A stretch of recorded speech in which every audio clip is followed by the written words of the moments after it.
You're listening to the Bearded Theologians podcast, hosted by Zach Bechtold and Matt Franks. If you'd like to learn more about the Bearded Theologians, you can go online at beardedtheologians.com, where we have past podcasts, blogs, and a couple items for sale. So check us out, beardedtheologians.com. Thank you for listening, and enjoy this week's show. You're listening to the Bearded Theologians podcast, hosted by Matt Franks and Zach Bechtold. This week on the Bearded Theologians, we thought it'd be really good to talk about Good Shepherd Sunday. And so, Zach, if you want to explain what that is for our listeners, it'd be a good way to start this podcast off. Sure. So Good Shepherd Sunday is taking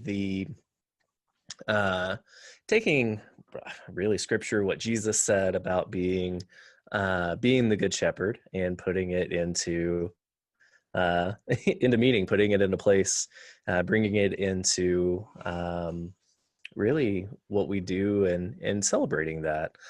The lectionary scriptures this week are out of the Gospel of John, chapter 10, out of Revelation, and Psalm 23, which may be the most familiar of those scriptures. We hear that quite often in a variety of ways, but really when we take and look at or dig into Jesus being the Good Shepherd and what that means, the Gospel of John brings it out and simply says, "I am your shepherd, you are my flock. Let's go." And so I don't know. I think that Jesus putting himself into that shepherd's place, I think we take that in a different way.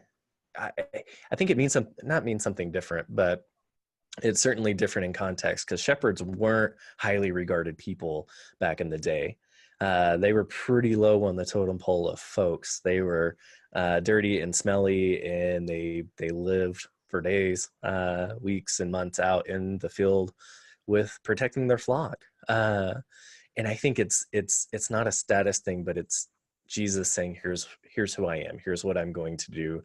I'm going to be out there in the muck and the mire with you, and making sure that I'm doing my shepherding job. And when danger comes, I'm there with you. In which I think today we look at shepherds as, oh, hey, great. That's a pretty great job. It's really important. And it was then, but it was not a status role. And so I tend to, I just like to take and break that down of what a humble place for Jesus to put himself and be called to this shepherding role. Well, and I actually think it makes sense. If you've ever tried to herd people, if you've ever tried to herd anything, what a better way to do it than being a shepherd. Right. I think if Jesus were to come back as a basketball coach, I don't think it would work very well, because not everybody is a center and not everybody's a 4 or a 3, and I mean, you could do it, but it'd be a little bit harder. I think with a shepherd tends to his flock in a way that when, we see the parable of the lost shepherd and the lost sheep. What does Jesus do? He teaches us to go find that one lost sheep and leave the 99, because they'll take care of themselves. And I, one of the stories, and this just happened, I think it was last week in last week's lectionary text, the conversation between Jesus and Peter about feeding my sheep. And it was more, what really struck me was the conversation that Jesus was saying. He wasn't saying feed your sheep or feed the sheep. He said feed my sheep. And I think that's really cool when you think about what happens with Peter afterwards and all that stuff. So you have this is the Good Shepherd Sunday is traditionally the fourth Sunday after Easter. So we're in the fourth Sunday of Easter, and so we're in that Sunday, and this is the Sunday that you usually probably read Psalm 23 in some way, shape, or form, either utilizing, I'm actually using the responsive reading from the back of the hymnal, because it's been a while since our church has done that, and it's something that they used to do, and what a better one to do than that one.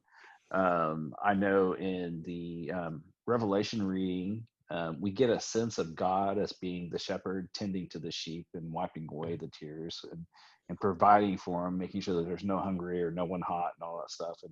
And then even in the John text, we have that sense of, we get the sense of being the shepherd style. And I think that that's good for us to hear in our churches today, what a good shepherd looks like, and how can we, in our churches, model being the shepherd and the sheep. I think that's a good, healthy conversation in the long run. And so, I mean, I think that this is one of those fun Sundays in the lectionary that you can grasp for.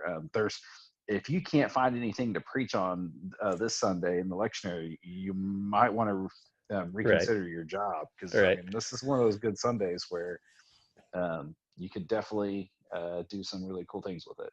Well, and you know, you if we take a look and talk about how do we be good shepherds, how do we be good sheep, right? If you're not preaching this text, or if you're not a preacher, let me put it that way, and you have a pastor or a leader who's saying, well, I'm shepherding my flock, take a good hard look at that, and in understanding what Jesus means by being a shepherd, taking a look at in Revelation and in the Psalm too, where it essentially is telling us that God is with us through thick and thin, through the ups and downs and the valleys and all of these places in our lives. And if you've got somebody in your life somewhere that's saying, hey, I'm a shepherd, I'm going to shepherd my flock, and they're not with their flock, are they really being a shepherd in those moments? And I think as pastors, we have to take that reflection as well of, you know, am I in the trenches with my people? Or am I in my pulpit, am I in my office? Am I staying away from these things and just giving direction? Or am I actually getting down in it with them? Because if, you know, looking at the shepherd, that's what a good shepherd does, is in there with the sheep, mixing it up, being with them, providing, you know. Yeah, you know how Jesus says how to be a good sheep? There in John chapter 10, 27, my sheep will hear my voice. I know them and they'll follow me. So I mean, like, and that's where I would encourage you, if you're, you know, if you're a Sunday school leader and you're using, you know, you're wanting to do a lesson for this week and you're using us, this is where having everybody turn to John 10 and then jumping to Psalm 23 and then jumping to you know, Revelation 7 and looking at those good sheep things and having those conversations of being a sheep and then being a good shepherd. You can have a lot of fun with that, and so we encourage you to do that. So we've got some good stuff up on the website, and encourage you to check us out at beardedtheologians.com. And so for the Bearded Theologians, I'm Matt Franks. I'm Zach Bechtold. Thanks for checking us out.